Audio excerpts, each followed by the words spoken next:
حضرت رسول اللہ صلی اللہ علیہ وسلم ابھی آئے نہیں ہیں، آنے سے پہلے کے حالات امام سہیلی نے روض الانف میں لکھا ہے، مولانا ادریس کاندھلوی رحمہ اللہ نے سیرت المصطفیٰ میں لکھا ہے، امام ابن ہشام نے بھی لکھا ہے، باقی سیر نگاروں نے بھی لکھا ہے۔ وہ کہتے ہیں مدینہ طیبہ پر ایک بادشاہ کا گزر ہوا، ابھی مدینہ مدینہ نہیں تھا، اس کا نام یثرب تھا۔ قرآن کریم سورت نمبر 33 سورت احزاب پارہ نمبر 21 کے آخری صفحے سے پہلے بھی یہ نام موجود ہے۔ رب کریم نے مدینہ کے پرانا نام لیا ہے۔ اللہ فرماتے ہیں مدینہ کے پرانے لوگ کہتے تھے یا اہل یثرب لا مقام لکم فارجعوا، اس سے پتہ چلا مدینہ طیبہ کا نام یثرب تھا۔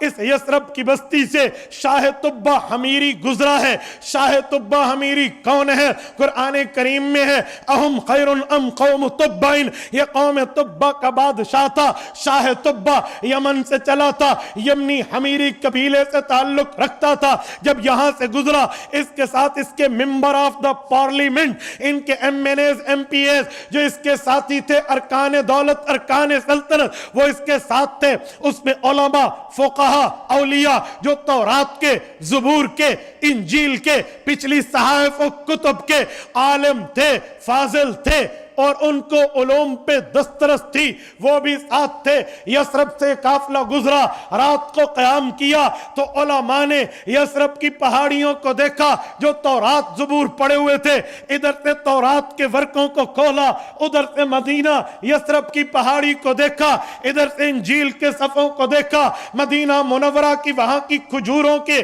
درخت کو دیکھا، مدینہ کے سنگریزے دیکھے، ریت دیکھی، مدینہ کے چشمے دیکھے، مدینہ کی پہاڑیاں اور جھاڑیاں دیکھی۔ یہ سب کچھ دیکھ کے علماء تورات زبور انجیل اس نتیجے پہ پہنچے کہ یہ آخری نبی کا مدفن اور دار الہجرت ہے۔ وہ تو شکر ادا کرنے لگے، واہ یہ تو بائی دا وے بادشاہ کے ساتھ یہاں سے گزرے، تو گزرتے گزرتے یہاں سے گزرے، یار پتہ نہیں خود آ سکتے یہ نہیں تو بہت مبارک، بہت بابرکت، باسعادت، بڑی پاکیزہ جگہ ہے۔ رات نہیں سوئے، جاگتے رہے۔ صبح ان لوگوں نے ایک ڈیسیجن طے کر لیا، فیصلہ کہ بادشاہ کوچ کا حکم کرے گا، ہم پوائنٹ آف آرڈر پر اس سے ایک استدعا کریں گے۔ صبح بادشاہ نے کوچ کے لیے تیاریوں کا حکم دیا، انہوں نے کہا جی دربار لگائی جائے۔ بادشاہ نے سوچا مولوی کہہ رہے دربار لگاؤ، چلو۔ تورات انجیل کے علماء، بادشاہ بڑا قدردان ہوتا تھا، اس زمانے کے بادشاہ علماء کے قدردان ہوتے تھے، یہ آپ کو پتا، سمجھ گئے آپ۔ تو بادشاہ نے دربار لگایا، علماء آ گئے، جی کہ بادشاہ سلامت، ہمیں اس شہر میں رہنے کی اجازت دی جائے، ہم آپ کے ساتھ نہیں جاتے۔ کہ مجھ سے کوئی غلطی ہوئی؟ جی نہیں۔ کوئی میں نے تمہارا حق کھایا؟ جی نہیں۔ کوئی خطا ہوئی؟ جی نہیں۔ پھر مجھے کیوں چھوڑ رہے ہو؟ کہ یہ تورات، یہ زبور، یہ انجیل، یہ صحائف جس پر آپ کا اور ہمارا ایمان ہے۔ بادشاہ نے کہا جی ہاں۔ تو کہا یہ کتابیں بتاتی ہے آخری نبی کا دار الہجرت یہی ہوگا۔ ہم اس کے استقبال میں، اس کے سواگت میں، ہم اس نبی کے راستے میں پلکیں بچھانے کے لیے یہاں رہنا چاہتے ہیں۔ بادشاہ نے کہا ٹھیک ہے، کوچ ختم، ہم بھی کچھ دن یہاں قیام کرتے ہیں۔ تم نے سوال اپنی سوچ کے مطابق کیا، بادشاہ جواب اپنی شان کے مطابق دے گا۔ اس نے وہاں اپنی لیبر کو حکم کیا کہ کتنے علماء یہاں رہنا چاہتے ہیں۔ لسٹ بنی تو 400، کہ 400 گھر بنواؤ، کالونی بسا دو۔ کالونی بنی، 400 گھر بسے، 400 گھر میں 400 علماء کو رہائش دی اور ایک بالا خانہ بھی بنوایا، ڈبل اسٹوری۔ جب وہ بن گیا بڑا عالی شان، لوگوں نے سمجھا بادشاہ اپنے لیے رکھ رہا۔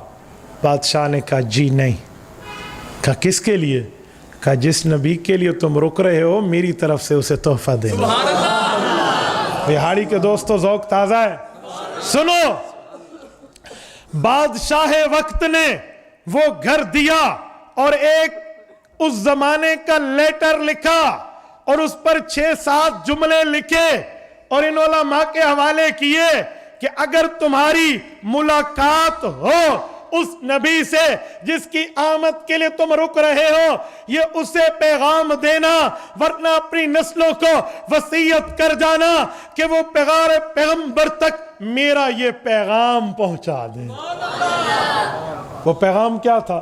سنو، بادشاہ کہتا ہے شہدت علی احمد انہ رسول من اللہ بارئ النسمی فلو مد عمری الی عمرہ لکنت وزیرا لہ وابن عمی وجاہدت بالسیف اعداءہ وفرجت عن صدرہ کل غمی۔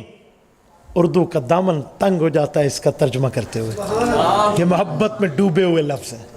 میں کوشش کروں گا کہ اس کا مفہوم، سمری اور خلاصہ آپ کی خدمت میں رکھ پاؤں۔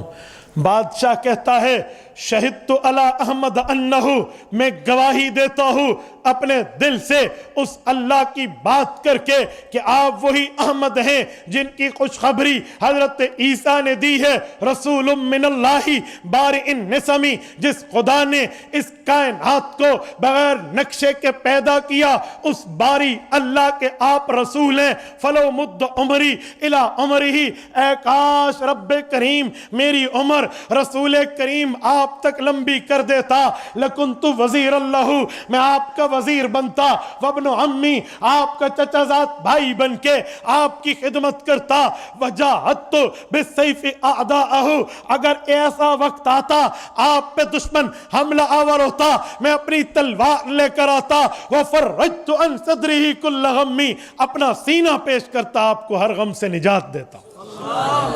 یہ بادشاہ نے لکھا، بالا خانہ بنوایا اور چل گیا۔ میں پورے شعر کی تشریح نہیں کرتا، میں ایک جملے کی صرف بات کرتا ہوں، میرا عنوان کچھ اور ہے، میں ایک جملہ دینے لگا ہوں۔ لکنت وزیر اللہ وابن عمی، کیا مانا؟ میں آپ کا وزیر بنتا، آپ کا چچا زاد بھائی بنتا۔ چچا زاد بھائی تو بندہ نہیں بن سکتا، تو حمیری ہے، رسول اللہ تو ہاشمی ہوں گے۔ چچا زاد بھائی بننے کے لیے تو ایک قوم ہونا چاہیے۔ میرے دوستو، اس نے کچھ اور کہا ہے، ذالک مثلہم فی التوراۃ و مثلہم فی الانجیل، سورت نمبر 48 سورت فتح آیت نمبر 28۔ رب کریم کیا فرماتے ہیں؟ رسالت مآب اور ان کے صحابہ کی مثالیں تورات میں بھی ہیں اور انجیل میں بھی ہیں۔ وہ تورات انجیل پڑھ چکا تھا، تبھی اس نے کہا لکنت وزیر اللہ وابن عمی، حضور پاک کے وزیر ابو بکر و عمر عثمان ہیں، اور حضور کے ابن عم چچا کے بیٹے حضرت علی ہیں۔ وہ کہنا چاہتے ہیں اللہ کے رسول، اگر آپ نے مجھے آپ تک عمر دی، میں خلافت راشدہ کی طرح آپ کا تعاون کرتا ہوں۔ لکنت وزیر اللہ وابن عمی۔ میرے دوستو، حضور پاک تو کیا، حضور کی جماعت کا چرچا بھی حضور سے پہلے۔ سبحان اللہ، سبحان اللہ۔ تو رسالت مآب کا ذکر حضور سے پہلے۔ یہی اوس اور خزرج جو صحابہ کی دو جماعتیں حضور پر ایمان لائی، یہ انہی 400 علماء کی اولادیں۔ حضرت ابو ایوب انصاری کے گھر آ کر حضور کی اونٹنی بیٹھی۔ یہ حضرت ابو ایوب انصاری کا اپنا گھر کیا تھا؟ یہ وہی گھر تھا جو شاہ طبہ حضور کے لیے بنوا کے گیا تھا۔